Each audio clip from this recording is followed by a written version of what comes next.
खूनी साया।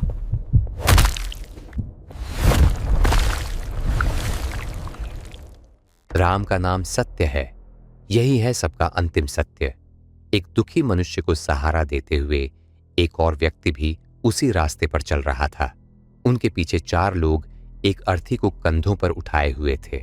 उनके पीछे और भी लोग थे जो धीरे धीरे उस अंतिम यात्रा में जुड़ते जा रहे थे और एक ही स्वर में बुदबुदा रहे थे। सुबह का समय था, लेकिन बारिश ऐसे हो रही थी जैसे बादल भी उस मृत शरीर के लिए रो रहे हों। राम नाम सत्य है कहते हुए वह अंतिम यात्रा श्मशान घाट में प्रवेश कर चुकी थी। एक बूढ़ा आदमी लगभग 8 से 10 साल के बच्चे का हाथ पकड़े पीछे खड़ा था। बच्चे का नाम सोनू था। वह पूरी गंभीरता से बिना पलक झपकाए उस अर्थी को देख रहा था। जैसे ही अर्थी श्मशान के अंदर गई, सोनू ने बूढ़े से पूछा, पापा, ये लोग क्या बोल रहे हैं? राम नाम सत्य है, यही है सबका सत्य। मतलब बेटा, जैसे ये लोग दुनिया में आए हैं वैसे ही एक दिन सबको जाना है। सिर्फ राम का नाम ही रह जाता है। मैं भी।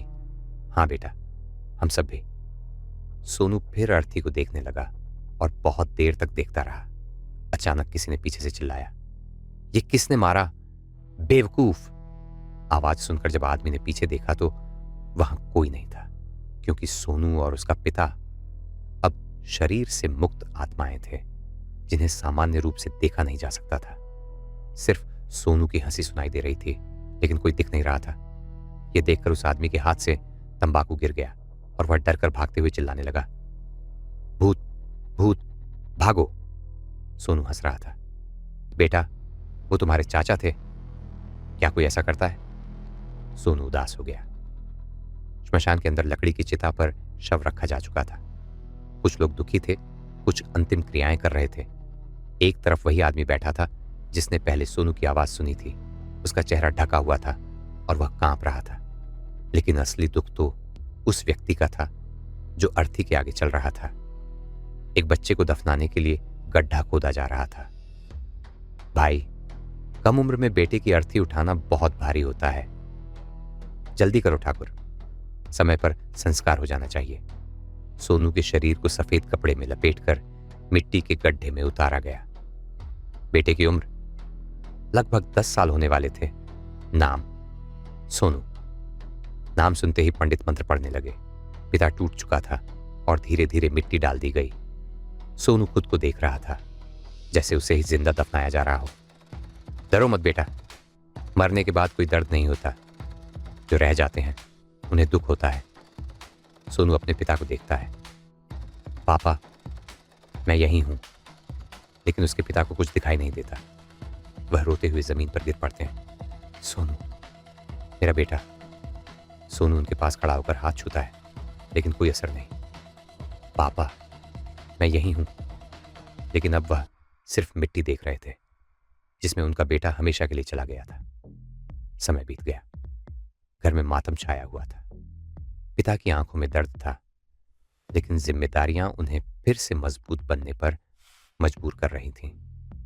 बहन जो हर दिन भाई से रिमोट के लिए लड़ती थी, आज रोते हुए अपना पसंदीदा कार्टून देख रही थी। लेकिन सबसे भयानक सन्नाटा मां के कमरे में था। मां ने तब से कुछ नहीं खाया था, न कुछ बोला था। वह बस बेटे की तस्वीर देखती रहती थी। सोनू अपनी मां के पास आकर बैठ गया और उसके आंसू पोंछने लगा। मां ने उसे देखा और कहा, मेरा बेटा मरा नहीं है, वो जिंदा है।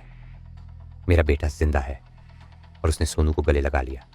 तभी तस्वीर हाथ से गिरकर टूट गई। सब लोग कमरे में आ गए। दिया बुझ गया है और तस्वीर भी टूट गई। ये अशुभ है। मेरा बेटा कहाँ गया? सोनू। मां पागल जैसी हो गई थी। पिता बोले, सुलोचना, समझो, हमारा बेटा अब नहीं रहा। झूठ मत बोलो, वो अभी यहीं था, पर किसी को कुछ दिखाई नहीं दे रहा था। धीरे धीरे घर का माहौल और डरावना होने लगा। मां एक कमरे में अकेली रहने लगी। वह किसी से बात करती रहती थी, लेकिन कमरे में कोई नहीं होता था। पिता और रिश्तेदार उसे मानसिक रूप से बीमार समझने लगे। गांव में चर्चा फैल गई कि लड़के की आत्मा भटक रही है। एक दिन पंडित आए और बोले, गया के प्रेतशिला पर पिंड दान कराओ, आत्मा को शांति मिलेगी। पर मां सिर्फ यही कहती रही। मेरा बेटा मेरे साथ है। अंत में परिवार उसे लेकर गया बिहार के गया स्थित प्रेतशिला। वहां पिंडदान की विधि हुई।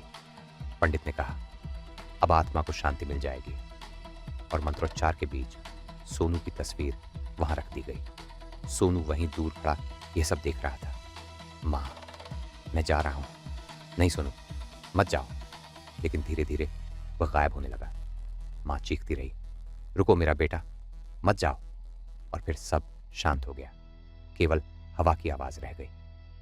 ये कहानी जीवन और मृत्यु के उस सत्य को दिखाती है जिससे कोई बच नहीं सकता। हम सब इस संसार में केवल एक किरदार हैं। एक दिन पर्दा गिर जाएगा, तालियां बजेंगी और किरदार समाप्त हो जाएगा। सिर्फ यादें रह जाएंगी।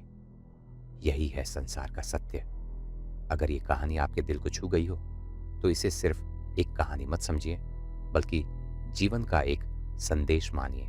वीडियो को लाइक जरूर करें ताकि ऐसी और सच्ची और भावनात्मक कहानियां आपके पास आती रहें। चैनल को सब्सक्राइब करें और बेल आइकॉन दबा दें ताकि अगली कहानी आपसे कभी छूटे नहीं, क्योंकि यहाँ हर कहानी सिर्फ सुनाई नहीं जाती, बल्कि आपको जिंदगी के उस सच से मिलवाती है जिसे हम अक्सर नजरअंदाज कर देते हैं।